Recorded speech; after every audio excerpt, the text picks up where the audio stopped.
কৈ থাকে তিনি গগৈ সেইটো নকবলৈ মই অনুৰোধ কৰিছো আপোনালোকৰ সেই সময়ৰ জেনেৰেল সেক্ৰেটাৰী লুৰিণজ্যোতি গগৈ ডাঙৰীয়া পুনিয়ালাডু খাইছে এনআৰসি বিৰাট ভাল হৈছে বুলি হাজেলাৰ লগত লগ তাৰ পাছত এতিয়া ৰাজনৈতিক কংগ্ৰেছৰ লগত লগ লাগি ভাৰতীয় জনতা পাৰ্টি আৰু মুখ্যমন্ত্ৰী ডাঙৰীয়াক আপোনালোকে এইবিলাক কথাৰে আগৰিব আহে যেহেতু তেওঁ ভাতৃপ্ৰতিম লুৰিণজ্যোতি গগৈ যদিও মই এবাৰো লগ পোৱা নাই মোৰ ব্যক্তিগত চিনি নাপাওঁ তথাপিও মই কৈছোঁ পঢ়া শুনাৰ বাবে শিক্ষিত ল'ৰা এজন আহিছে এইখন যুঁজ বিজেপি চৰকাৰে অৰ্থনৈতিকভাৱে তছনছ কৰি দিয়া অসমখনক গুপ্ত হত্যা কৰি যে অসমীয়া ডেকাৰ কেঁচা তেজৰ লগত খেলিছিল সেই কথা হিমন্ত বিশ্ব শৰ্মাই স্পষ্ট কৰিব লাগে আৰু এটা কথা ক'ব লাগিব যে মুখ্যমন্ত্ৰীয়ে এটা বিশেষ মন্তব্য কৰিছে যে বৰ্তমান সময়ত লুৰিণজ্যোতি গগৈৰ যি স্থিতি সেই স্থিতিত মুখ্যমন্ত্ৰীয়ে বেয়া পাইছে এনেধৰণৰ এটা মন্তব্য কৰিছে পীযুষ হাজৰিকায়ো লুৰিণজ্যোতি গগৈক লৈ বিভিন্ন ধৰণৰ মন্তব্য কৰা শুনিবলৈ পোৱা গৈছে বা দেখিবলৈ পোৱা গৈছে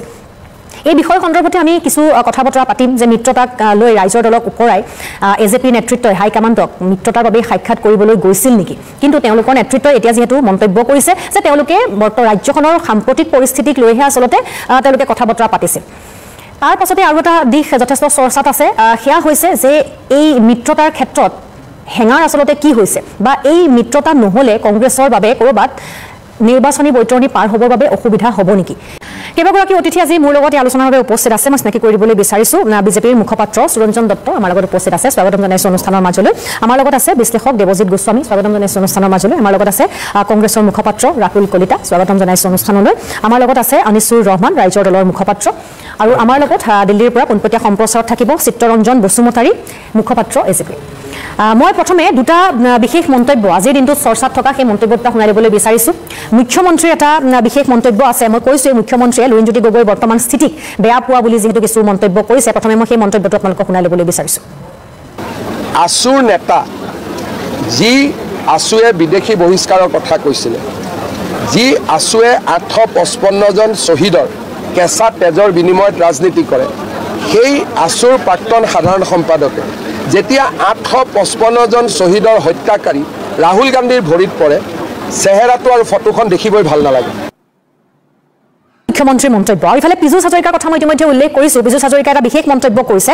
যে একমাত্ৰ বিধায়ক হোৱাৰ লালসাতেই লুৰিণজ্যোতি গগৈয়ে কংগ্ৰেছৰ শৰণাপন্ন হৈছে কংগ্ৰেছৰ বুকুচাত উঠি কেৱল বিধায়ক হ'বলৈ বিচাৰিছে এনেধৰণৰ কিছু মন্তব্য কৰিছে মই সেইটো আপোনালোকক শুনাবলৈ বিচাৰিছোঁ এবাৰ ক'ৰবাত এটা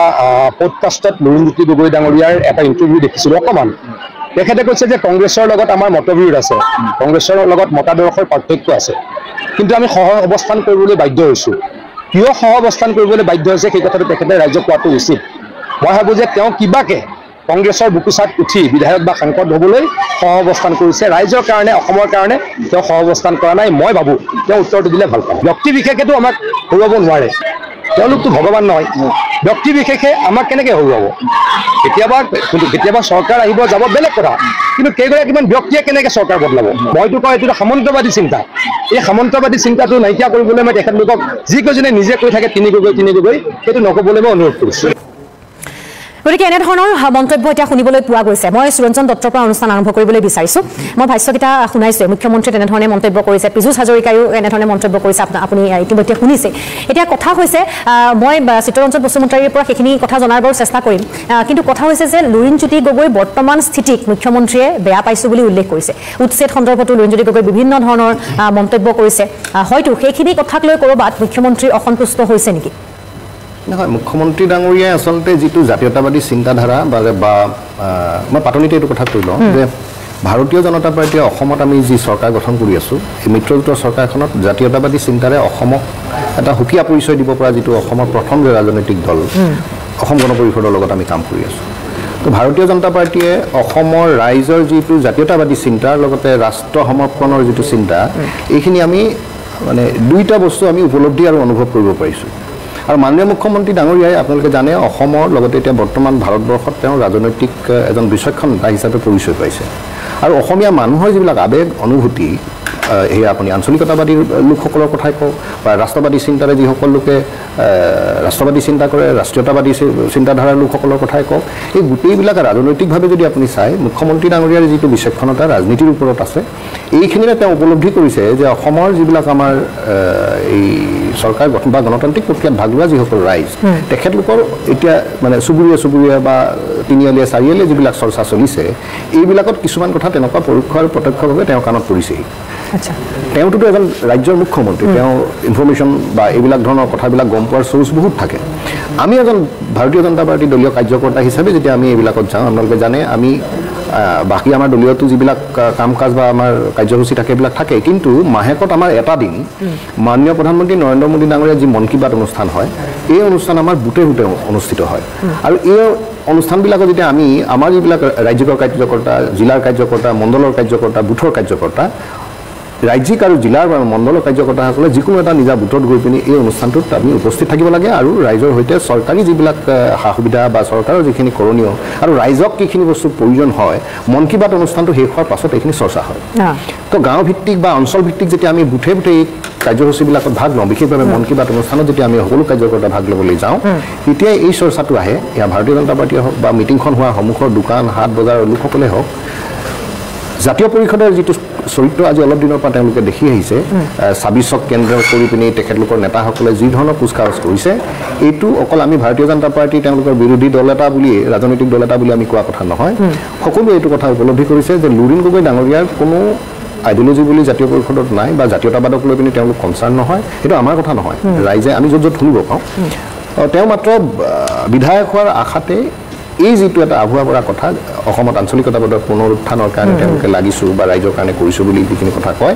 এইটো দিল্লীত গৈ গৌৰৱ গগৈ ডাঙৰীয়াৰ লগত লগ লাগি ৰাহুল গান্ধী ডাঙৰীয়াৰ ওচৰত গৈ যেতিয়া উপস্থিত হৈ তেওঁ ফটোখন দিছে ৰাইজে এইটো ক'বলৈ বাধ্যও হৈছে আৰু কৈছেও আৰু আপোনালোক সংবাদ মাধ্যম আপোনালোকেও চাগে এইটো কথা গম পাইছে লুৰিণ গগৈ ডাঙৰীয়া এতিয়া প্ৰথম আৰু শেষৰ কামটোৱে হৈছে তেওঁ বিধায়ক হোৱা আৰু নিৰ্বাচনী বৰ্তমানীত তেওঁ এই যে জাতীয়তাবাদৰ চিন্তাধাৰা বা অসমৰ জাতীয়তাবাদী লোকসকলৰ যিটো মানসিকতা ইয়াক তেওঁ ভৰিৰে মোহাৰিছে আৰু তেওঁলোকৰ জাতীয় পৰিষদক যিসকলে এই জাতীয়তাবাদী নতুন চিন্তা এটা লৈ বুলি তেওঁলোকক আগবঢ়াই লৈ গৈছিলে এইটোত যেন তেওঁ ক'বাল অকণমান পিছল খাইছে কংগ্ৰেছৰ অপশাসনতেই মুখ্যমন্ত্ৰী ডাঙৰীয়াই যিখিনি কথা কৈছে অসম আন্দোলনত আমাৰ ৮৫৫জন শ্বহীদ এই শ্বহীদটো অফিচিয়েল হেৰিয়াত আপুনি জানে যিসকলে গুৰি ধৰোঁতা লোক আছিলে ৮৫৫জন শ্বহীদ আন্দোলনৰ গুৰি ধৰোঁতা লোক কিন্তু আপুনি যদি সংক্ষেপতে এইটো কথা সঁচা হয় কিন্তু সমগ্ৰ যদি গোটেই আন্দোলনটোত চাই অসমৰ জাতীয়তাবাদী চিন্তাৰ ৫০০ পৰা ৬০০০ মানুহ হত্যা কৰা হৈছে আৰু এইটো কংগ্ৰেছৰ স্বচ্ছতাই হৈছিলে সেইটো সময় মানে সেইটোৱে ৰিজন দিছে মানে এতিয়া চাওক এতিয়া অসম গণ পৰিষদেও বিজেপিৰ লগত আপোনালোকৰ লগত মিত্ৰতা কৰিছে মানে সেই আঞ্চলিক দলটোৱেও ৰাষ্ট্ৰীয়তাবাদৰ লগত হাত মিলাইছে মই দুটা কথা ক'ব মই সেই পাতনি আৰু শেষৰখিনিত মই এইটো কওঁ যে বিষয়টো দুটা এটা হৈ গ'ল প্ৰথম কথা জাতীয় পৰিষদ যেতিয়া গঠন হৈছিল জাতীয় পৰিষদৰ যিবিলাক তেওঁ উদ্দেশ্য আৰু লক্ষ্য প্ৰথমতে তেওঁলোকে গঠন কৰোঁতে দিছিলে পৰৱৰ্তী সময়ত তেওঁলোকে সেইখিনি ৰাইজৰ ওচৰলৈ নিবলৈ সক্ষম হোৱা নাই নোহোৱাৰ কাৰণে তেওঁলোকে যোৱাটো বিধানসভা নিৰ্বাচনত আপোনালোকে যাতে জাতীয় পৰিষদ যদিও নতুন দল ৰাইজৰ দলো একে সমসাময়িকভাৱে গঠন হৈছিলে তাত কিন্তু ৰাইজৰ দলৰ এজন হ'লেও বিধায়ক অখিল গগৈ ডাঙৰীয়া শিৱসাগৰৰ পৰা জড়িত হ'বলৈ সক্ষম হ'ল কিন্তু জাতীয় পৰিষদে তেখেতে দুটা সমষ্টিত নিৰ্বাচন খেলিও সেইটো কিন্তু উদ্ধাৰ কৰিব নোৱাৰিলে পৰৱৰ্তী সময়ত আপুনি যদি আজি ৪ বছৰ ২১ চনৰ পৰা যদি ২৫ চনলৈকে ৪ বছৰ চাই লুৰিণ গগৈ ডাঙৰীয়াৰ একমাত্ৰ আৰু জাতীয় পৰিষদৰ এটাই মাত্ৰ কথা তেওঁলোকে ভাৰতীয় জনতা পাৰ্টিক ঘূৰাব লাগে তাৰ কাৰণে যিমান বিৰোধী দল আছে এক হ'ব লাগে তাৰ কাৰণে বিচাৰধাৰা ক'ৰবাত থাকক জাতীয়তাবাদ ক'ৰবাত থাকক কিন্তু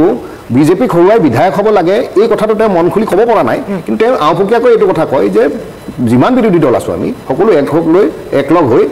বিজেপিক হৰুৱাব লাগে তাৰমানে লুৰিণ গগৈ য'ত উঠিব তাত কংগ্ৰেছেও প্ৰাৰ্থিত্ব নিদিব বা অন্যান্য লোকসকলেও দলীয় বিৰোধী দলসকলেও প্ৰাৰ্থিত্ব নিদিব তেতিয়া লুৰিণ গগৈ যিটো বিজয়ী হোৱাৰ পথ এইটো মসৃণ হ'ব তাৰ কাৰণে জাতীয়তাবাদী চিন্তাধাৰাক তেওঁ ভৰিৰে মোহাৰিছে আৰু তেওঁৰ যিখিনি ৰাইজৰ আশ্বাস দি পিনি তেওঁলোকে দল গঠন কৰিছিলে মই ভাবোঁ এইখিনিয়ে অসমৰ ৰাইজে নিৰ্বাচনৰ সময়ত প্ৰত্যুত্তৰ দিব ঠিক আছে মই এজেপিৰ মুখপাত্ৰ চিত্ৰৰঞ্জন বসুমতাৰীৰ লগত আমি সংযোগ স্থাপন কৰিছোঁ মই চিত্ৰৰঞ্জন বসুমতাৰীৰ ওচৰলৈ আহিছোঁ মই অনুষ্ঠানটো আৰম্ভণিতে মুখ্যমন্ত্ৰীৰ এটা ভাষ্য শুনাইছোঁ আপুনি নিশ্চয় সেই কথাখিনি নিশ্চয় আজিৰ দিনটোত শুনিছে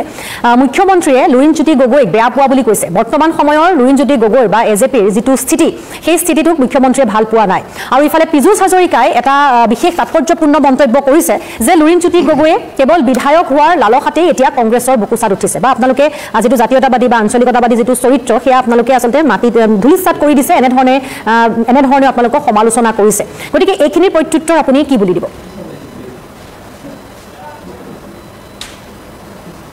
আচলতে গোটেই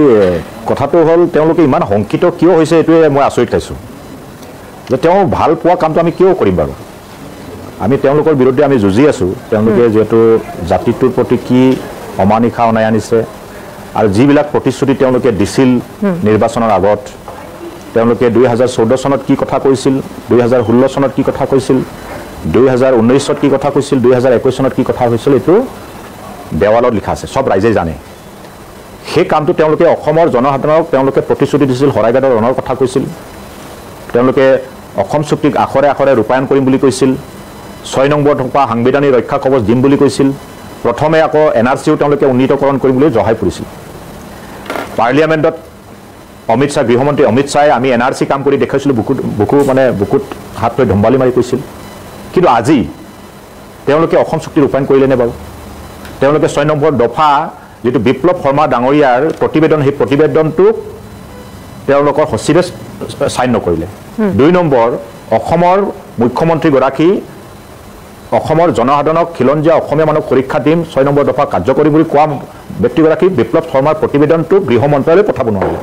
গ্ৰহণ নকৰিলে এতিয়া কথাটো হলে গোটেই বিষয়টো জাতিটো এটা সংকটৰ সময় তাৰ লগে লগে তেওঁলোকে অসম চুক্তিক নৎসাত কৰি আকৌ 2014 চনলৈকে বিদেশী বুজা জাপি দিয়া আইন কা আইন জাপি দিছে তো কাৰ বিৰুদ্ধে জনমত গঠন হৈছে কিন্তু নিৰ্বাচনত জিকা নাই এইটো বেলেগ কথা আমিতো ৰাজনীতি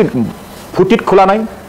আমিতো বিধায়ক সংকোৱালে আমি যিকোনো দলত গৈ পেলাই বিধায়ক হ'ব পাৰিলোহেঁতেন আজি লুৰিণজ্যোতি গগৈ ডাঙৰীয়া কংগ্ৰেছৰ বুকুচাৰ উঠা কথা কৈ আছে কংগ্ৰেছৰ বুকুচাৰ লুৰিণজ্যোতি গগৈ উঠা নাই কংগ্ৰেছৰ ওচৰত শৰণাপন্ন হোৱা নাই আমাৰ আদৰ্শ আমাৰ থাকিব পাৰ্থক্য থাকিব আৰু আমি যেহেতু তেওঁলোকৰ বিৰুদ্ধে যুঁজিছোঁ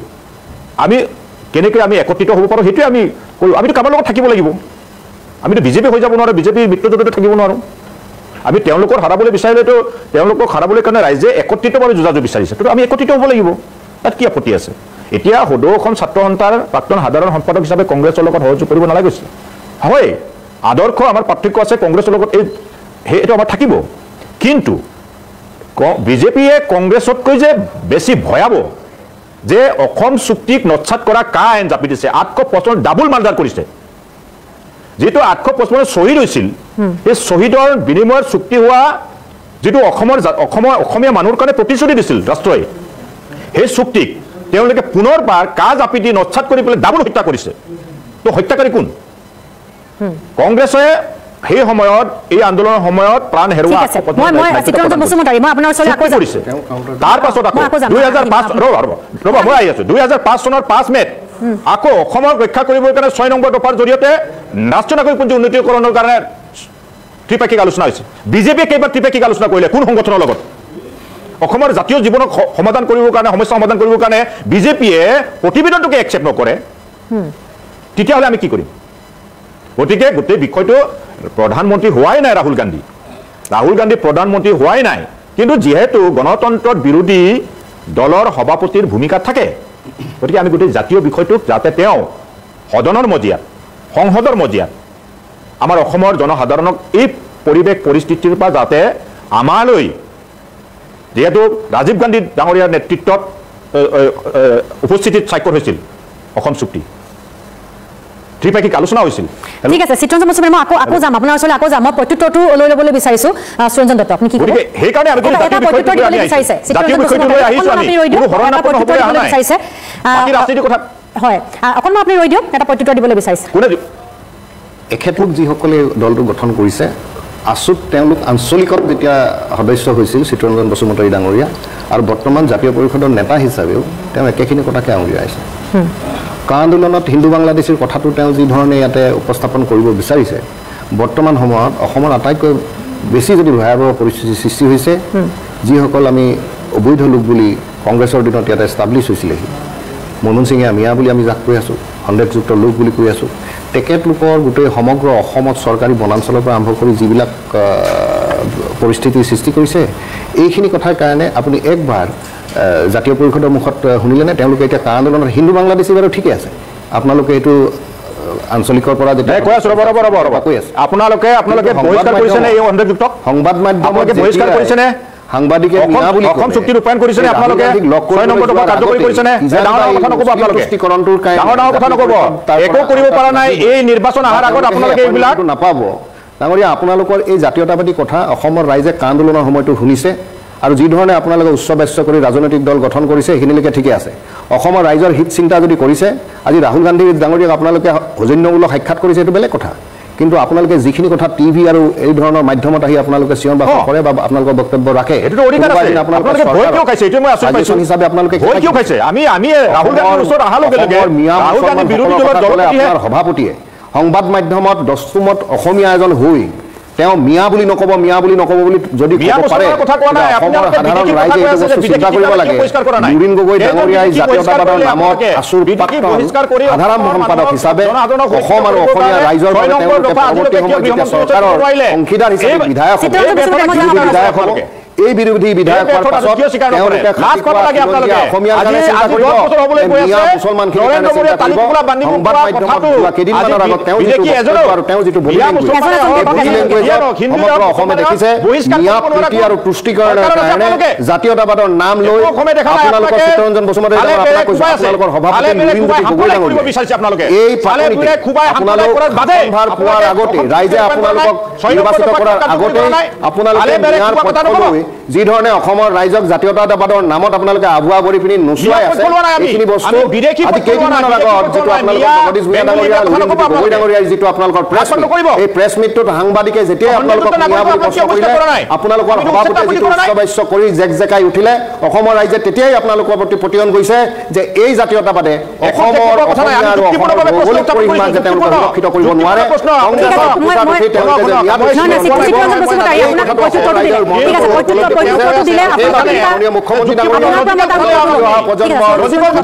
ৰাজনীতিবিদ হিচাপে লুৰিণ গগৈ ডাঙৰীয়াই আছুৰ যিটো বৃহত্তৰ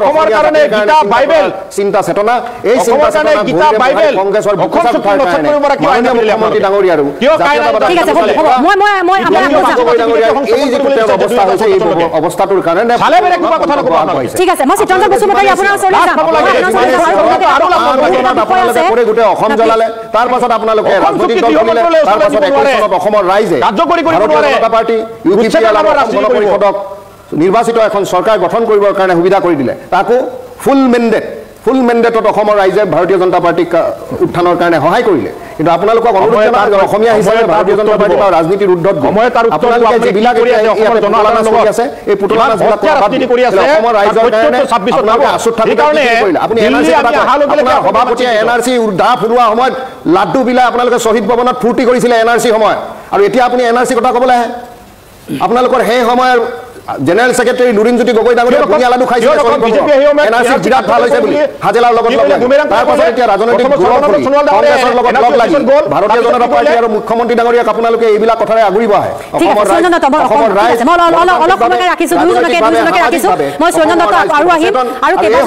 পৰিচয়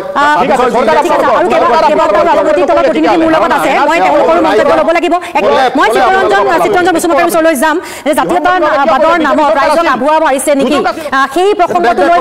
মই আহিম আপোনাৰ ওচৰলৈ আহিম আৰু আপুনি প্ৰত্যুত্তৰ দিব লাইনত থাকক এটা বিৰতিৰ সময় হৈছে মই বিৰতি লৈ লৈছো পুনৰ গৈ আহিছো অনুষ্ঠানৰ মাজলৈ মই এবাৰ দেৱজিৎ গোস্বামীৰ ওচৰলৈ আহিবলৈ বিচাৰিছো ৰাজনৈতিক দলৰ প্ৰতিনিধিৰ ওচৰলৈ মই যাম ইতিমধ্যে বিজেপি আৰু AJPৰ মন্তব্য ৰাইজে শুনিছে এতিয়া কথা হৈছে যে AJPৰ নেতৃত্বই কংগ্ৰেছ হাইকমাণ্ডক সাক্ষাৎ কৰাৰ পাছত বিভিন্ন দিশ সম্পৰ্কত কথা বতৰা চলি আছে বিভিন্ন ধৰণে চৰ্চা হৈছে বিতৰ্ক হৈছে আপুনি কেনে ধৰণে চাইছে চাওক আমি যদি নিৰপেক্ষ বিশ্লেষণ কৰোঁ প্ৰত্যেকজন নাগৰিকৰে কোন দলত যাব ক'ত নাযাব কাৰ মতাদৰ্শ কোন আদৰ্শৰ প্ৰতি তেওঁ আকৃষ্ট হৈ ক'ত যাব নিজৰ ব্যক্তিগত কথা সেইটো বিউটি অফ ডেমক্ৰেচি মই ভাবোঁ যে সকলো ৰাজনৈতিক দলে সেইটো মেইনটেইন কৰিব লাগে আজি ধৰক মুখ্যমন্ত্ৰী যিহেতু আমাৰ অসমৰ এতিয়া চবতকৈ ছিনিয়ৰ মষ্ট ৰাজনীতিৰ ভিতৰত পৰে ৰাজনীতিকৰ ভিতৰত পৰে আৰু তেওঁৰ এক্সপিৰিয়েঞ্চ ইত্যাদি চবতকৈ বহুত বেছি সেইকাৰণে আমি আশা কৰোঁ যে যিহেতু তেওঁৰ ভাতৃপ্ৰতিম লুৰিণজ্যোতি গগৈ যদিও মই এবাৰো লগ পোৱা নাই মোৰ ব্যক্তিগত চিনি নাপাওঁ তথাপিও মই কওঁ যে পঢ়া শুনাৰ বাবে শিক্ষিত ল'ৰা এজন আহিছে যুৱ য়ং কম্পেৰেটিভলি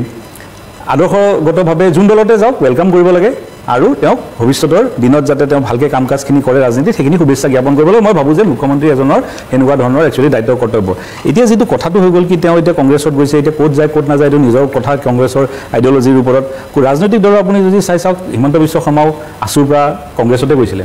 15 বছৰ তেওঁ তাত মন্ত্ৰী আছিলে আজি কিবা এটা পৰিস্থিতি তেওঁ এৰি পেলাই বিজেপি আহিবলগীয়া হ'ল সেইটো প্ৰেক্ষাপট বেলেগ কিন্তু তেওঁ আছুৰ পৰা গৈ পেলাই কংগ্ৰেছে গৈছিলে সেইকাৰণে মই ভাবোঁ যে সেইটো আদৰ্শও তেওঁ আদৰ্শ লৈছিলে সেই একে আদৰ্শ কিজানি লুৰিণজ্যোতি গগৈও লৈছে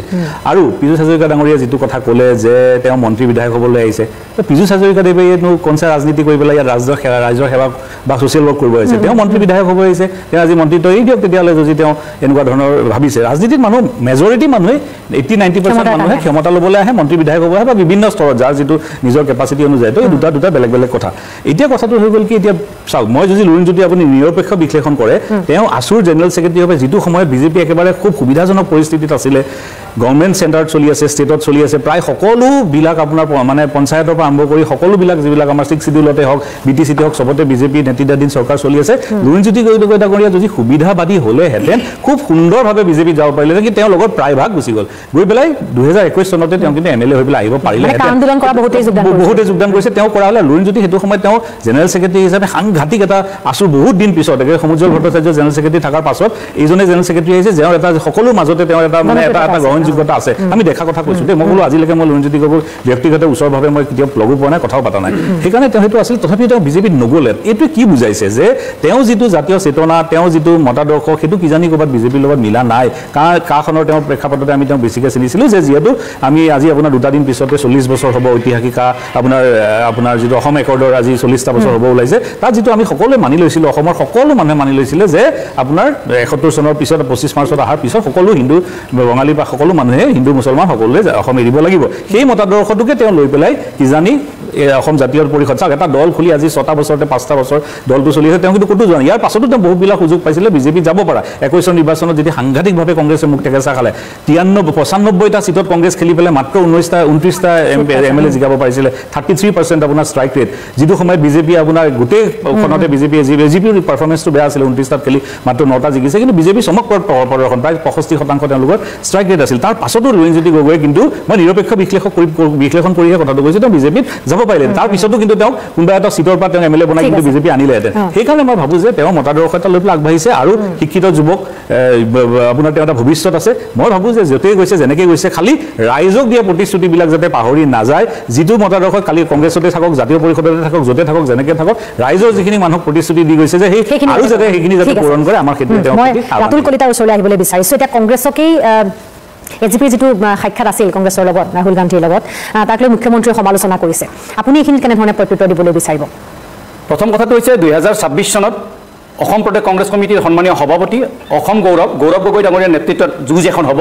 আৰু এই যুঁজ বিজেপি চৰকাৰ অন্যায়ৰ বিৰুদ্ধে ন্যায় প্ৰতিষ্ঠা কৰাৰ যুঁজ এই যুঁজ বিজেপি চৰকাৰৰ ঘৃণাৰ বিষবস্প ছটিওৱা ৰাজনীতিৰ বিপক্ষে শান্তি সম্প্ৰীতিৰ যুঁজ এই যুঁজ হত্যা হিংসাৰ বিৰুদ্ধে ভাতৃত্ববোধ প্ৰতিষ্ঠা কৰাৰ যুঁজ আৰু এইখন যুঁজ বিজেপি চৰকাৰে অৰ্থনৈতিকভাৱে তছনছ কৰি দিয়া অসমখনক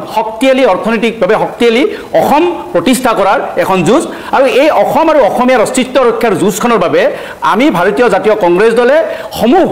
বিজেপি বিৰোধী শক্তিৰ লগত আমি মিত্ৰতা কৰিব বিচাৰিছোঁ আৰু প্ৰদেশ কংগ্ৰেছৰ সভাপতি গৌৰৱ গগৈ ডাঙৰীয়াই স্পষ্টকৈ কৈছে যে মিত্ৰতা কেমেৰাৰ সন্মুখত নহয় মিত্ৰতা হ'ব সুস্থ সবল অসমৰ জাতীয় অস্তিত্ব ৰক্ষাৰ বাবে অসমক অৰ্থনৈতিকভাৱে শক্তিশালী কৰাৰ কাৰণে বা অসমক চাৰিওফালে উন্নয়ন কৰাৰ স্বাৰ্থত মানে যিখিনি দল আগবাঢ়ি আহিব তেওঁলোকৰ লগত মিত্ৰতা হ'ব সেইটো এটা কথা সেইটো স্পষ্ট এতিয়া কথাটো হ'ল হিমন্ত বিশ্ব শৰ্মা ডাঙৰীয়াই কি ক'লে যে 855 জন শ্বহীদ কৰা শ্বহীদলৈ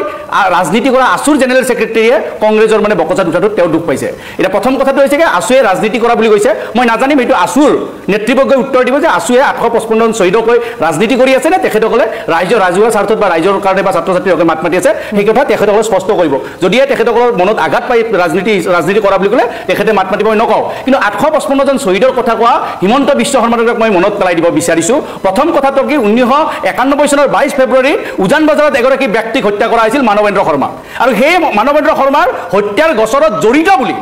সেই সময়ৰ আছুৰ সভাপতি আমাৰ কি আছিল প্ৰফুল্ল কুমাৰ মহন্ত ডাঙৰীয়াই আছুৰ পৰা তেখেতক বহিষ্কাৰ কৰিছিল সেই কথা হিমন্ত বিশ্ব শৰ্মা ডাঙৰীয়াই স্পষ্ট কৰা উচিত তাৰপিছত আলফাৰ নামত বা ছাত্ৰ সন্থাৰ নামত ধন দাবী কৰি তেওঁ যে এই পাণবজাৰ থানা আৰু যে চানমাৰী থানাত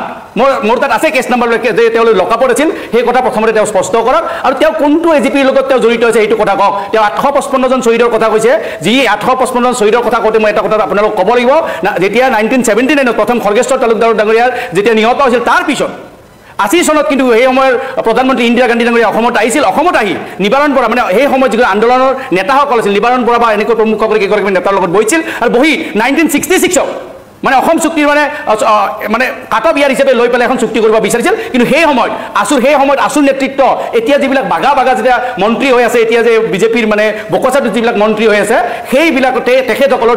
তেতিয়া বয়স হোৱা নাছিল আৰু বয়স নোহোৱাৰ কাৰণে আছুৰ নেতৃত্ববিলাক তেওঁলোকে আন্দোলন দীঘলীয়া কৰি লৈ গৈছিল 85 লৈকে সেই কথা আপুনি চাব পাৰে যেতিয়া 85 যিখিনি এজিপিৰ ইলেকশ্যন খেলিছিল বেছিভাগ নিৰ্বাচন খেলা ব্যক্তিসকলৰ এতিয়াও এফিডেভিট আপনি চাই ল'ব পাৰে বয়স বঢ়াই লোৱা বয়স কমাই লোৱা এইবিলাক কথা আছে সেই কথা দ্বিতীয় কথাটো হৈছে তেওঁ 855 জন শহীদৰ কথা কৈছে কিন্তু সেই এজিপিয়ে সময়ত চেণ্ট্ৰেলত বিজেপি সেই সময়ত যে 10,000তকৈ বেছি গুপ্ত হত্যা কৰি যে অসমীয়া ডেকাৰ কেঁচা তেজৰ লগত খেলিছিল সেই কথা হিমন্ত বিশ্ব শৰ্মাই স্পষ্ট কৰিব লাগে শেষত আৰু এটা কথা ক'ব লাগিব তেওঁ জাতীয়তাবাদী কথা কয় যে লুৰিণজ্যোতি গগৈ তেওঁ আঙুলিয়াই জাতীয়তাবাদীৰ কথা কয় যেতিয়া তাৰ বিৰোধী আন্দোলন চলি আছিল এইগৰাকী হিমন্ত বিশ্ব একেদিনে দিল্লীত গৈ অনা অসমীয়া এগৰাকী পুলিচ বিষয়াক মোতায়েন কৰি 5 গৰাকীকৈ অসমীয়া ডেকা যুৱকৰ কেঁচা তেজেৰে তেওঁ ৰাঙুলি কৰিছিল গুৱাহাটীৰ ৰাজপথ তাৰ পিছত তেওঁ যদি অসমীয়াগিৰিৰ কথা কয় দুখ লাগে লগতে মই মিত্ৰতা সন্দৰ্ভত আৰু এটা কথা ক'ব লাগিব তেওঁৰ লগত মিত্ৰতা কোনে কৰিব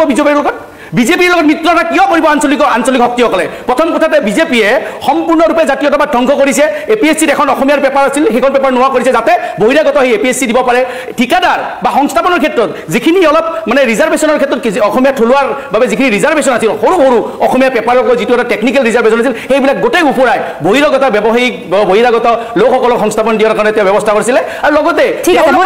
মিত্ৰতা হৈছে লাষ্ট মেইন পইণ্টটো কি জানে যিকেইটাই মিত্ৰতা কৰিছে এজিপি সম্পূৰ্ণৰূপে অজগৰ গিলি পেলাইছে হিমন্ত বিশ্ব শৰ্মাৰ পকেটত আছে তেওঁ যি কয় সেই হয় গণশক্তি আপুনি জানে গণশক্তি বুলি এতিয়া কোনো ধৰণৰ ৰাজনৈতিক মানে দল নাই বুলি আমি ক'ব পাৰো তাৰ পিছত আপুনি বিপিয়া ফেক কৰি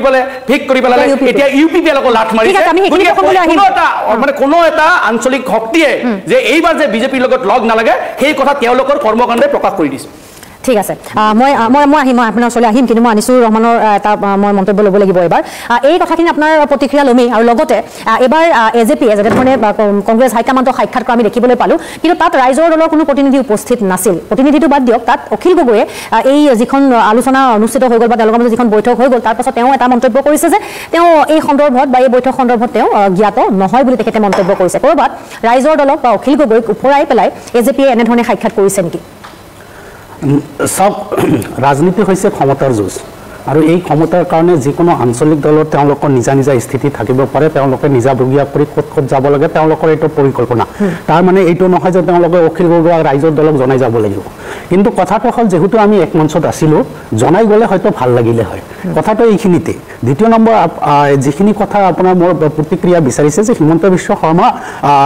বেয়া পাইছে লুৰিণজ্যোতি গগৈক তেওঁ বেয়া পোৱা কামে বিৰোধী কৰিব তেওঁ ভাল পোৱা কাম কৰিলে তেওঁলোকৰ মিত্ৰতা হ'ব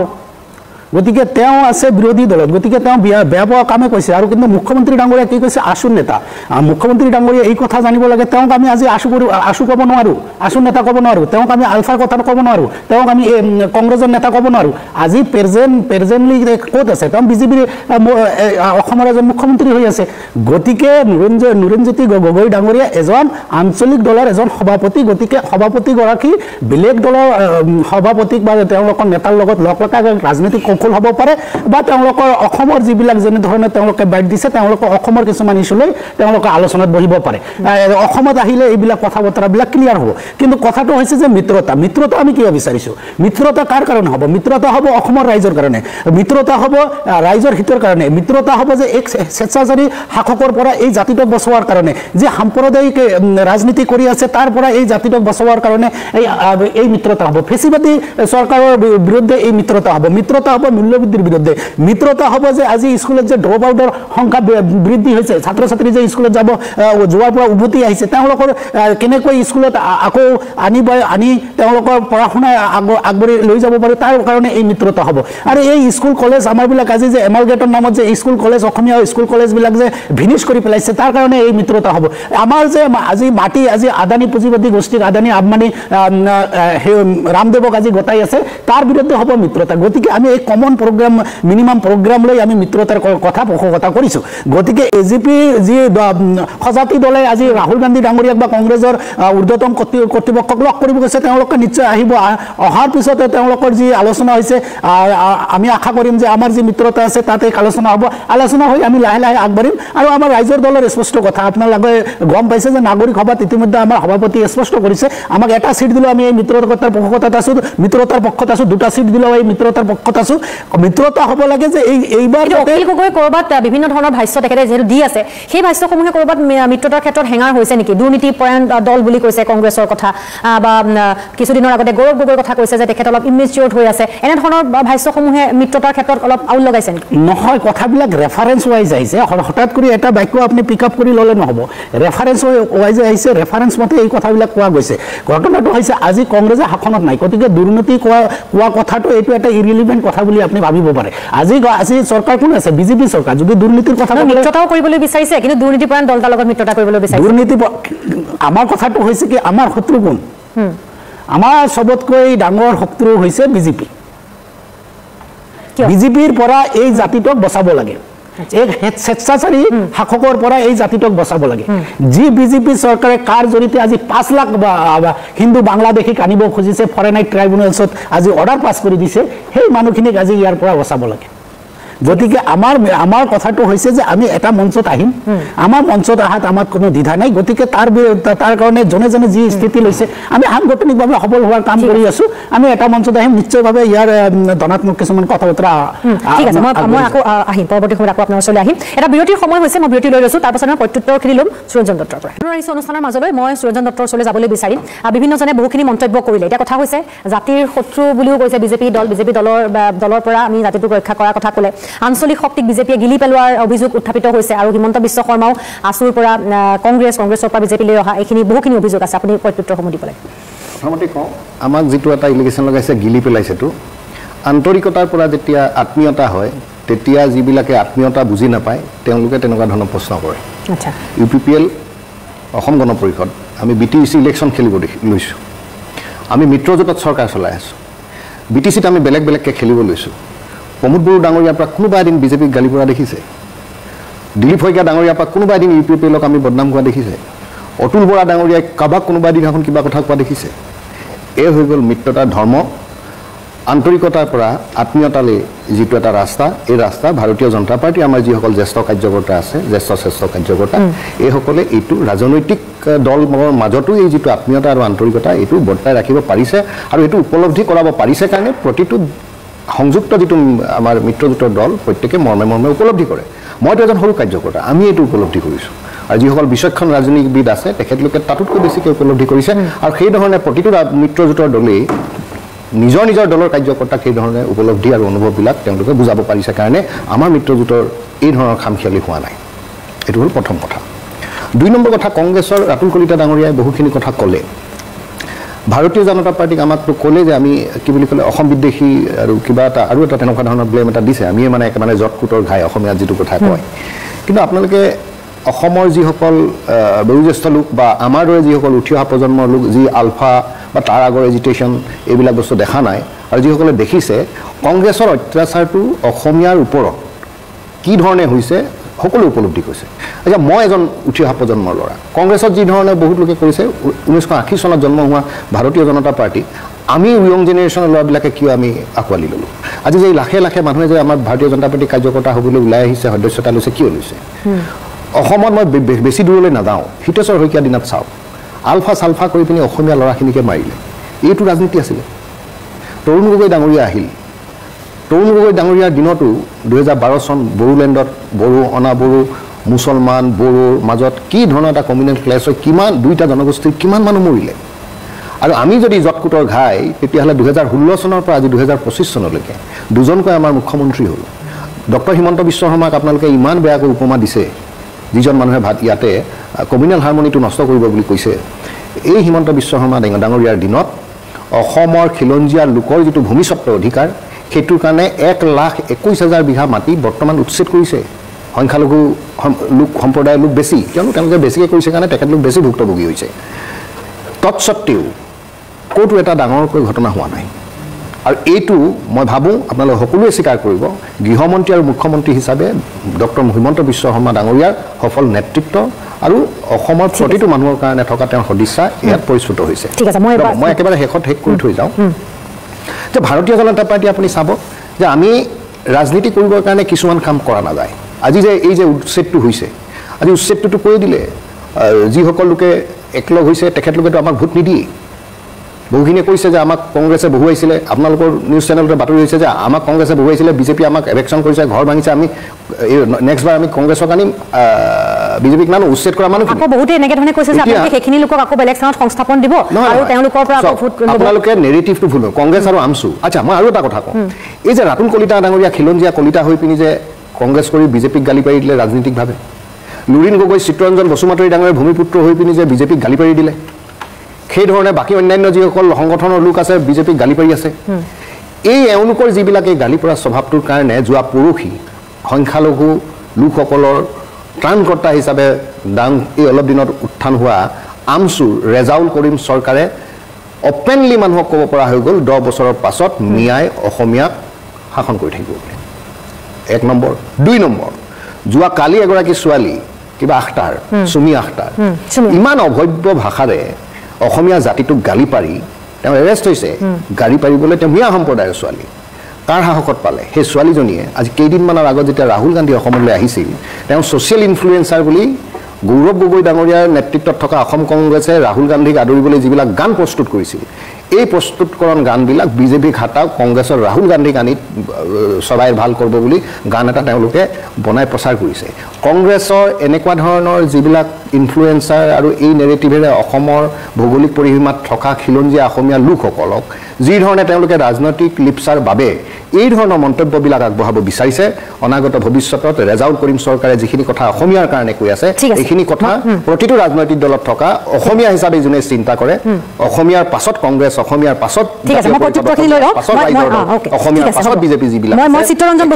কথাখিনি মৰ্মে মৰ্মে উপলব্ধি এইকাৰণে কৰিব লাগে যে সংখ্যালঘু লোকসকলৰ আগ্ৰাসন ভয়াৱহভাৱে অসমত হৈছে আৰু মুখ্যমন্ত্ৰী ডাঙৰীয়াই দলৰ কথা চিন্তা নকৰি ৰাজনৈতিক ভৱিষ্যতৰ কথা চিন্তা নকৰি নিৰ্বাচনৰ কথা চিন্তা নকৰি যি ধৰণে অসমত 26 লাখ আপুনি শুনিলে আপুনি প্ৰত্যুত্তৰসমূহ আপোনালোকৰ মিয়া প্ৰীতিৰ কথা যিহেতু কৈ আহিছে সেইখিনি কৈ হেকে নহয় ইমান ভয় কিয় খাইছে ইমান কিয় ক'ব লাগে ইমান ভয় খাইছে মানে তেওঁলোকে এতিয়া বুৰঞ্জী গাব আপুনিতো কৈ আছে গোটেই ইতিহাস ক'ব বিচাৰিছে পৰিচয়টো মুখপাত্ৰ আৰু ইতিহাসে ক্ষমা নকৰে সময়ে ক্ষমা নকৰে মূল কথা ব্ৰেকটো ইয়াত লয় মূল কথাটো হ'ল মুখপাত্ৰ অসমখনত ক'বৰ কাৰণে 15 বা 20 মিনিট নহয় যদি আপোনাৰ মাজতো কৈ থাকিব দিকে মই কৈ থাকিব কেলে মোৰ পৰিচয় ভাৰতীয় জনতা পাৰ্টিৰ মুখপাত্ৰ কৈ থাকক না আপোনালোকৰ যিখিনি সঁচা কথা ক'ব হ'লে এজনক উদঙাই দিলে আপোনালোকে ভয় খায় গোটেই ৰাইজক বিভ্ৰান্ত কৰিব কথা কোৱাৰ বাদে একো বেলেগক ক'ব নিদিয়ে আপোনালোকে গোটেই বেলেগ কি কাম কৰিছে কওক ডাঙৰীয়া এতিয়াকে আপোনালোকে ক্ষমা নকৰে আপোনালোকে কৈছে যে অসমৰ কাৰণে আপোনালোকে এটা সময় জাতীয় সংগঠনত কাম কৰিছে 6 নম্বৰ পৰা কাৰ্যকৰী কৰি আপুনি বিদেশী কেইজন খেলিলে তেতিয়াহ'লে মই তালিকা দিয়ক বিদেশী কেইজন খেলিলে উচ্ছেদ আমি আপত্তি কৰা নাই কিন্তু কেৱল আমি দিল্লী যাত্ৰাত কোনো ৰাজনীতিক কথা নাই জাতীয় বিষয়টোক লৈ আহিছোঁ ৰাহুল গান্ধী প্ৰধানমন্ত্ৰীও হোৱা নাই কেৱল মানে বিৰোধী দলৰ দলপতি তেওঁ সৌজন্যমূলক আমি জাতীয় বিষয়টোক তেওঁক আমি উপস্থাপন কৰিবৰ কাৰণে এটা সাক্ষাৎ হৈছে এই কথাটোক লৈ আপোনালোকে মুখ্যমন্ত্ৰীৰ পৰা আৰম্ভ কৰি মন্ত্ৰীগোট তাৰপিছত আপোনালোকৰ মুখপাত্ৰসকল বা ইমান কাউণ্টাৰ আহিছে কিয় তাৰমানে আপোনালোকৰ অৱস্থা সংকটজনক এই কথাটো আপোনালোকে বিশ্বাস কৰিছে 21 আগত আন্দোলনতো এনেকুৱা ধৰণৰ কথা আমি যিটো জাতীয় পৰিকৰে যি ধৰণে জাতীয় বিষয়বিলাক লৈ আমি কেনেকৈ আগবাঢ়িব বিচাৰিছোঁ ৰ'ব ৰিজাল্টটো বাদ দিয়ক ৰিজাল্ট আপোনাৰ আজি ভাল হ'ব কালি বেয়া হ'ব বিজেপিৰ কি অৱস্থা আছিলে আপুনি অকণমান মনত পেলাই দিওঁ নেকি আপোনালোকক বিজেপিৰ অৱস্থা ভাল কৰিবৰ কাৰণে কি কৰিছিল আপোনালোকে মেহবুবা মুফতিৰ লগত চৰকাৰ কৰিছিল মুছলিম লীগৰ লগত আপোনালোকে চৰকাৰ বনাইছিল এইবিলাক মনত পেলাই দিওঁ নেকি এইবিলাক কথা বাদ দিয়ক ভৱিষ্যত অসম সুৰক্ষিত কৰিবৰ কাৰণে আমি দায়বদ্ধ সেইকাৰণে আমি বিৰোধী দলপতিক আমি সাক্ষাৎ কৰিব আহিছোঁ অসম চুক্তিৰ বিষয় কৈছোঁ যে কংগ্ৰেছে ন্যায্যতা প্ৰদান কৰিছিল তাৰপিছত আকৌ ত্ৰিপাৰ্টাইট টক কৰি NRC উন্নতিকৰণ কৰিছিল এই গোটেই বিষয়বিলাক আমি ক'বলৈ আহিছোঁ আকৌ পুনৰবাৰ যে অসমত যে অবৈধ বিদেশী আছে এইটো তালি টোপোলা বান্ধিবলৈ কাৰণে প্ৰধানমন্ত্ৰীয়ে কৈছিল কিন্তু এই তালি টোপোলা বান্ধাৰ পৰা আজি তালিলৈকে কি কথা কৈ আছে আজি আপোনালোকৰ মুখ্যমন্ত্ৰীগৰাকীয়ে কৈ আছে যে 1 কোটি ওচৰা ওচৰি বাংলাদেশী আছে তেওঁতো হৰাইঘাটৰ ৰণৰ হুংকাৰ দিছিল কেইজন বিদেশী বহিষ্কাৰ কৰিলে যিকেইটা বহিষ্কাৰ কৰিলে তেওঁলোকে পুৰণা কথাটো টানি আছে উচ্ছেদ কৰিছে উচ্ছেদ কৰাৰ পাছত নাগৰিক শুনি কৈছে বিদেশী বুলি কৈছে আকৌ তেওঁলোকক থাকিবৰ কাৰণে মাটি দিছে খেতিপূৰণ দিছে এইটো কি যুক্তি লজিকৰ আহক আপুনি উল্টা চালে বাৰে নোকোৱাব লজিকৰ আহক ডাঙৰীয়া মাটিবিলাক দখল কৰি এই ধৰণে আপুনি দম নিদিব পুঁজিপতি দৌৰিব বিচাৰিছে এই ধৰণে দম নিদিব নহয় জনজাতীয় মাটি কাটিছে আপোনাৰ জনজাতি বিৰোধী আপোনালোকৰ না আপুনি সভাপতিয়ে জনজাতি কথা কৈছে ট্ৰাইবেল কথা কৈছে আপোনালোকে অভদ্ৰামী আমিও কৰিব জানো জনজাতীয়সকলৰ মাটি খাৰি পেলাই আপোনালোকে অভদ্ৰামী আমিও কৰিব জানো পুঁজিপতি দিছে কথা ক'লে সংযম ৰাখি কথা পুঁজিপতি দিছে আপোনালোকে মই টিট ফৰ টেট বিলিভ কৰা মানুহ ডাঙৰ অভদ্ৰামী মইতো জনাত অভদ্ৰামী কৰা কোনো নাই আপোনালোকৰ এই দমত অভদ্ৰামী কৰা মানুহ দেখাই নাই খোৱা মানুহ টিভি ওচৰত গ'লে ইমান অভদ্ৰামী কৰে আপোনালোকে দেখিছে তাৰপাছত আহি আপোনালোকে জাতীয় কথা শুনি থাকিম ইয়াতে মোৰ কথাটো আমাৰ নিচিনা কাৰ্য কথা ঘৰ চলালে আপোনালোকে কথাটো শুনক কি কথা ক'বলে শুনক 5 জন কৈ আপোনালোকৰ ওচৰতে জুল খোৱা মানুহ নামটো পাহৰিছো আজি 5 জন মানুহক আপোনালোকে হত্যা কৰিলে ওচৰতে উলিয়াই আনি ৰাহুল গান্ধী তাত গৈ পিনি নেতাগিৰি দেখাই আছে তাৰপাছত বিজেপিক বদনাম দিব আপোনালোকে 5 জনক হত্যা কৰিছে বুলি কা আন্দোলনৰ সময়ত মানুহক ওচৰতে জুল খাব আৰু ডাঙৰ ডাঙৰ কথা ক'ব আপোনালোকে অৱদানী নকৰিছে বহুত সংযম ৰাখি কথা কৈছে আৰু মই টিট ফৰ টেট বিলিভ কৰা মানুহ এনেকে উচ্চবাচ্য কৰি ৰঙা চকু আপোনালোকে নেদেখুৱাব এই আপুনি আপোনাৰ সমান অভদ্ৰামী কৰা নাই টিভিটো আপুনি কি চুপ থাকক বুলি ক'লে অভদ্ৰামী কৰা মানুহজন আপুনি ক'ব গোটেই আলোচনা বিষয়টো এইবোৰ আপোনালোকৰ সংগঠনত দেখাব এনেদৰে ব্যক্তিগতভাৱে যদি আক্ৰমণ কৰে তেনেহ'লে কথাটো বেলেগ ফালে গতি কৰিব মই আহ্বান জনালোঁ খিলঞ্জীয়া হিচাপে জাতিৰ উদ্ধত ৰাজনীতিৰ উদ্ধত কাম কৰিব ক'লে আপুনি মোক চুপ থাকক বুলি ক'ব মই কি ৰৈ থাকিম মই অসমীয়া আপোনাৰ যিমান অসমীয়া তত্ত্ব আপোনাৰ আছে মোৰো সিমানেই আছে মই বিজেপি কৰিছোঁ ৰাজনৈতিকভাৱে কিন্তু মই অসমীয়াটো কিন্তু এজন অসমীয়াৰ পৰা অসমীয়া আজি ৰেজাউল কৰিম চৰকাৰে আপোনালোকৰ নিচিনা মানুহৰ কাৰণে ন্যায় 10 বছৰৰ পাছত শাসন কৰিম বুলি ক'বলৈ সাহস পায় বেলেগৰ কথা জাতীয়তাবাদী আপোনালোকক কৰিবলৈ আপুনি ইমান যদি সংস্কৃতিবান সস্তীয়া কথা নক'ব লজিকেল আপোনালোকৰ এনেকুৱা অসমীয়াক দম দিয়া ৰাজনৈতিক স্বাৰ্থত মুখ্যমন্ত্ৰী অসমীয়াক দম দিয়াৰ কাৰণে ৰেজাউল কৰিম চৰকাৰ হ'লে 10 বছৰৰ পাছত দম দিম ন্যায় অসমত শাসন কৰিবলৈ কাৰণে আপোনাক দম দিম গম পালে ৰেজাউল কৰিমৰ মনত বাদ দিয়ক গুলি মাৰক কোন ৰেজাউল কৰিম কোন কি বাদ দিয়ক আপোনাৰ নিচিনা প্ৰয়োজন হ'লে দম দিয়ক সাহস নকৰে কিয় দম নিদিম মিয়াৰ চৰণীয়া পথাৰ কংগ্ৰেছৰ লগ লাগি আপোনালোকে আহিব তাৰপাছত দম দিবলৈ আহিব তো সন্দেহযুক্ত নাগৰিক বিদেশী বুলি কৈ আছে আপোনালোকে উচ্ছেদ ময়ো আপোনাৰ সমানে অসমীয়া কথা কিয় দম নিদিম ময়ো আপোনাৰ অসমীয়া বিভ্ৰান্তি কিয় দম নিদিম দম দিম কিয় দম নিদিম গম পালে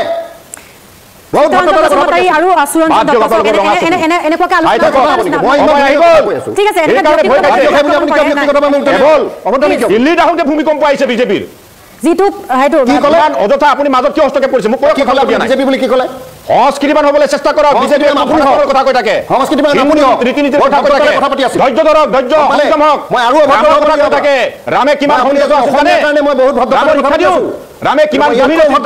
আছিল আপুনি অসমীয়াৰ কাৰণে মই কৰা নাই কিমান জাতিটোৰ কাৰণে কিমান অভদ্ৰ আপোনাক দেখি আহিছো জাতীয় সংগঠনৰ আপুনি প্ৰাক্তন সদস্যৰ কাৰণে মই আপোনাক অভদ্ৰামী কৰা নাই এজন অসমীয়া হিচাপে আপোনাক অভদ্ৰামী কৰা নাই মই ইয়াতকৈ বেছি অভদ্ৰামী কৰিব পাৰোঁ কৰিছক দম ব্যক্তিগতভাৱে দম আছে যদি কৰি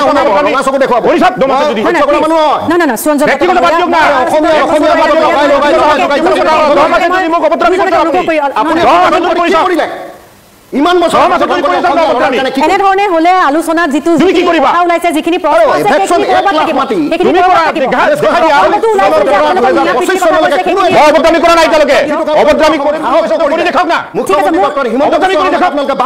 বাকী কেইজন মানুহ আছে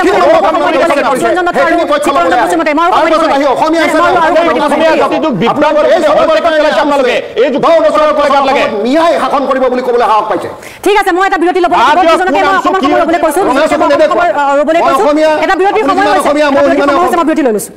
অনুষ্ঠানৰ মাজলৈ মই আতুল কলিতা ডাঙৰীয়াৰ ওচৰলৈ আহিবলৈ বিচাৰিছো বহুখিনি কথা ওলালে আৰু এতিয়া মোৰ সময়ো বেছি নাই যিহেতু মিয়া প্ৰীতিৰ প্ৰসংগটো ওলাই আছে কি প্ৰত্যুত্তৰ দিবলৈ বিচাৰিব আপুনি সুৰঞ্জন দত্ত ডাঙৰীয়াই যিটো কথা কৈছে ৰেজাউল কৰিম চৰকাৰৰ ক'ব পাৰে যে অসমত 10 বছৰ পিছত মিয়া শাসন কৰিব ইয়াৰ কাৰণ এটাই হৈছে ইয়াৰ কাৰণ হৈছে গৃহমন্ত্ৰীৰ দায়িত্বত থকা অসমৰ মাননীয় মুখ্যমন্ত্ৰী হিমন্ত বিশ্ব শৰ্মা ডাঙৰীয়াৰ আশীৰ্বাদৰ বাবে আজি ৰেজাউল কৰিম নামৰ ব্যক্তিগৰাকী এনেকুৱা ক'ব পাৰিছে মই কাৰণ কৈছোঁ মই আপোনাক যুক্তি আছে ইয়াৰ আগতে বদৰুদ্দিন নাজমল ডাঙৰীয়াই এবাৰ কৈছিল যে হিমন্ত বিশ্ব শৰ্মা ডাঙৰীয়াই 3গৰাকী মিয়া ছোৱালী বা মুছলমান ছোৱালীক বিয়া কৰাই মিঠাই খুৱাম বুলি কৈছিলে এই বদৰুদ্দিন নাজমল ডাঙৰীয়াই কৈছিলে যে মানে তোমাৰ ছোৱালী দেখিলে তেওঁলোকৰ তেজ গৰম হয় এই আজমল ডাঙৰীয়াই এটা কথা কৈছিলে যে মিয়াৰ ভৰিত ধৰি মানে অসমীয়াই মানে ভৰিত ধৰিবলৈ সেৱা কৰিব লাগে পানী খাব লাগে বুলি কোৱাৰ পিছতো কিন্তু আজমল ডাঙৰীয়াৰ ওপৰত এটাও পদক্ষেপ নল'লে হিমন্ত বিশ্ব শৰ্মা ডাঙৰীয়াই আৰু সেইকাৰণে আজি তেনেকুৱা ব্যক্তিসকলে এনেকুৱা ক'ব পৰা হৈছে আপোনাক মই কৈছোঁ ইয়াত দেৱজিৎ দাদা আছে চেমলি আছে এনেকুৱা ৰাজনৈতিক ইতিহাসত কোনোবাই ক'ব পাৰিছিলে নেকি কোনোবাই জাতিক ধৰি এনেকুৱা কথা ক'ব পাৰিছিল নেকি কিয় 2016 চনৰ পিছত কিয় 21 চনৰ পিছত এইবিলাক কথা ক'ব পৰা হৈছে সেই কথা আপোনালোকে ভালকৈ গম পাব উচ্ছেদৰ কথা কৈছে মই তাৰ আগতে এটা কথা ক'ব লাগিব ইয়াৰ লগতে বিজেপিৰ দুগৰাকী মন্ত্ৰী এগৰাকী তেতিয়া বিধায়ক আছিল এতিয়া মন্ত্ৰী হৈছে পীযুষ হাজৰিকা আৰু জয়ন্ত মল্লই কৈছিল যে দুগৰাকী ইউডিএফ ISR এজেণ্ট বুলি কৈছিল কিন্তু এই দুগৰাকীক কিয় গ্ৰেপ্তাৰ কৰা নাই কিয় আজমলক সেই কথাৰ কাৰণে গ্ৰেপ্তাৰ কৰা নাই কিয় ৰেজাউল কৰিম সৰকাৰক এতিয়াও গ্ৰেপ্তাৰ কৰা নাই আজি আপুনি গ্ৰেপ্তাৰ কৰি উচিত শাস্তি দিয়ক কালিৰ পৰা দেখিব যে কোনো এগৰাকী ব্যক্তি এনেকুৱা কথা ক'ব নোৱাৰিব এতিয়া মই উচ্ছেদৰ কথা কওঁ আপোনালোকে কি কৈছে উচ্ছেদৰ উমৰাঞ্চত যে আদানী গ্ৰুপক দিয়াৰ নামত 9000 বিঘা উচ্ছেদ কৰিব খুজিছিলে চাৰিওফালে আন্দোলন লগাৰ কাৰণে তেওঁলোক আপোনালোকে মাত নামাতা হৈছে এতিয়া মাতিব পৰা নাই কোকৰাঝাৰত 3600 বিঘা মাটি আপোনালোকে উচ্ছেদ কৰিবলৈ লৈছিলে বড়ভূমি উচ্ছেদ কৰিব লাগিছিলে মাজুলীত ট্ৰাইবেল লেণ্ডৰ 28 বিঘা মাটি আপোনাৰ মুখ্যমন্ত্ৰীৰ পত্নীয়ে ট্ৰাইবেল নোহোৱা সত্ত্বেও কেনেকৈ ট্ৰাইবেলৰ নিয়ম বহিৰ্ভূতভাৱে কিনিব পাৰিছে এই কথা কওক কলিয়াবৰত কৃষকৰ মাটি কেনেকৈ বেআইনীভাৱে ঔদ্যোগিক মাটিলৈ ঔদ্যোগিক ভূমিলৈ ৰূপান্তৰ কৰি তেখেতে মাটি ক্ৰয় কৰিছিল সেই কথা কওক বংগলাত কেনেকৈ 29 বিঘা মাটি মুখ্যমন্ত্ৰীৰ পত্নীৰ নামত থকা কোম্পানীয়ে অবৈধভাৱে কৃষি ভূমি ঔদ্যোগিক ভূমিলৈ ৰূপান্তৰ কৰি পেলাই তেওঁলোকে যে ক্ৰয় কৰিছিল সেই কথা কওক আৰু শিল হাকত অসমীয়া খিলঞ্জীয়াসকলক আপোনালোকে উচ্ছেদ কৰিছে সঁচা কিন্তু শিল হাকৰ সেইফালে বন্দাজনৰ মাটি দখল কৰিছে জয়ন্ত মল্ল বৰুৱাই যে ঘৰ বান্ধিছে বন্দাজনৰ মাটি দখল কৰিছে জয়ন্ত মল্ল বৰুৱাই চৰকাৰী ধন খৰচ কৰি তেওঁৰ ঘৰলৈ যোৱা যে এটা ডাঙৰ ৰাস্তা বনাই লৈছে সেই কথাৰ প্ৰতিবাদ কৰিবলৈ বিজেপিৰ সাহস আছে নেকি সেই কথা আপোনালোকে স্পষ্ট কৰক কিয়নো উচ্ছেদৰ নামত আপোনালোকে যিমান নাটক কৰি আছে আপুনি আপোনাৰ প্ৰথম কৈছিল যে উচ্ছেদ কৰা বাংলাদেশীৰ কথাত আমি কংগ্ৰেছী বা বেলেগে নামাতে যদি বাংলাদেশী হয় কিয় এগৰাকী উচ্ছেদকাৰী ব্যক্তি আপোনালোকে বাংলাদেশলৈ পঠাব পৰা নাই কিয় আপোনালোকে আছে সেই কথা অসমীয়া ৰাজ্যক ক'ব লাগিব কেৱল ৰাজনৈতিক স্বাৰ্থৰ বাবে ৰাজনৈতিক ৰুটি হেকাৰ বাবে যদি আপোনালোকে উচ্ছেদৰ নামত এইবিলাক কথা কয় সেইবিলাক কথাবিলাক হাস্যকৰ হ'ব যি NRCক লৈ আপোনালোকৰ প্ৰথম গৰাকী বিজেপিৰ মুখ্যমন্ত্ৰী আমাৰ সোণোৱাল ডাঙৰীয়া NRC অফিচত গৈ সেৱা কৰিছিলে মুখ্যমন্ত্ৰী হোৱাৰ দিনা তাৰপিছত NRC যেতিয়া লিষ্ট ওলাই গ'ল 19 লাখ যেতিয়া বিদেশী চিনাক্ত হ'ল কিয় 19 লাখৰ এগৰাকীও ব্যক্তিক আপোনালোকে খেদিব পৰা নাই সেই কথা অসমীয়া ৰাইজক আপোনালোকে উত্তৰ দিয়ক তাৰপিছত আপোনালোকে জাতীয় কমিটিৰ কথা অসমীয়া লোকে উচ্ছেদ কৰাৰ কথা আপোনালোকে ক'ব পাৰিব হিমন্ত বিশ্ব খুব সুন্দৰ বনাইছে এইটো ঠিকে আছে মই এটা সংসদৰ ৰাতুলদাৰ কথাখিনি কৈ দিওঁ মাটিৰ বিষয়টো যিটো কথা কৈছে মুখ্যমন্ত্ৰী পত্নীয়ে আপোনালোকৰে ৰিণিকা শৰ্মা ডাঙৰীয়ানীয়ে আপোনালোকৰ মীৰা বৰঠাকুৰ বাইদেৱে এই কথাখিনি কৈছিলে তাৰ কাৰণে এটা কোৰ্টত কেছ দি থৈছে চাব যদি চৈ আছে এইখিনি মীৰা বাইদেৱে যিদিনাখন এই ঘটনাটোৰ যিখিনি ভাৰ্টিক ওলাব সেইদিনাখনে অসমৰ মই মাজুলীত কৈছোঁ মই 28 বিঘা মাটি দেখা পাইছোঁ সেই 28 বিঘা মাটি তেওঁলোকে ৱাল দিয়া দেখা পাইছোঁ আৰু শুনক প্ৰমাণ হৈ যাব কোন গৰাকী মানে লোক নিৰ্মাণ বিভাগৰ বিষয়াক ফোন কৰি তালৈ ৰাস্তাৰ পথাৰৰ মাজত ৰাস্তা বনাব দিছিলে সেই কথাও প্ৰমাণ হৈ যাব চিন্তা নকৰিব দুদিনমান পিছত বন্দাজনত যাওক মোৰ লগত বন্দাজনৰ জয়ন্ত মল্ল বৰুৱাই যে বন্দাজনৰ মাটি দখল কৰি যে ৰাস্তা বনাইছে বন্দাজনৰ মাটি দখল কৰি তেওঁলোকে ঘৰ বনাইছে পাৰে যদি জয়ন্ত মল্ল বৰুৱা ক'ব আজি যে মোৰ ওপৰত কেছ কৰক মানে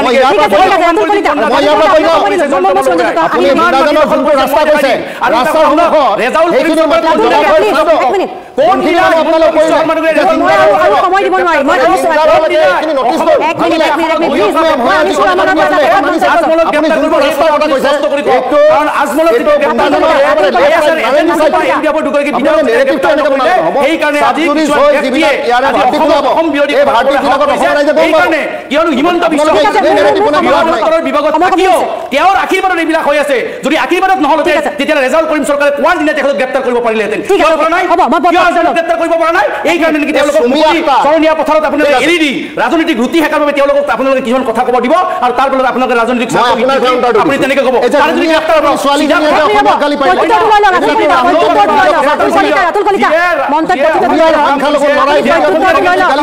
যে অসমীয়া ৰাইজৰ এগেইনষ্টে কথা যদি তেওঁ গ্ৰেপ্তাৰ কৰক চিধা কথা ইমান অপৰাধ কৰাৰ কোনো কথা নাই গৃহ দপ্তৰৰ মন্ত্ৰী আপোনালোক আছে চৰকাৰ আপোনালোকৰ গৃহ বিভাগ আপোনালোকৰ পুলিচ আপোনালোকৰ মতে চলে কেনেকৈ ৰেজাউল কৰিম চৰকাৰে তেতিয়া ইমান কেনেকৈ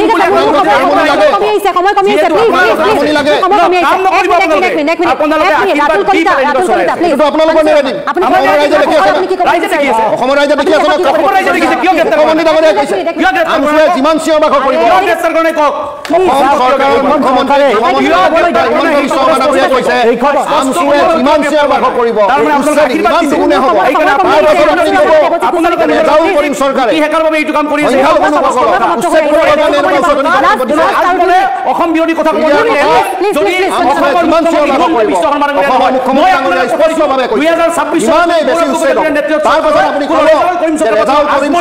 এনেকৈ কোনো মুখ্যমন্ত্ৰী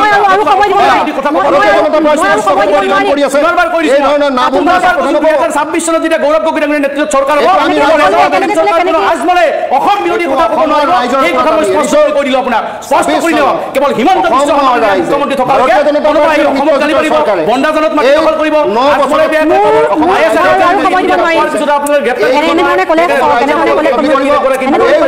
আপুনি হিমন্ত বিশ্ব শৰ্মাক কওক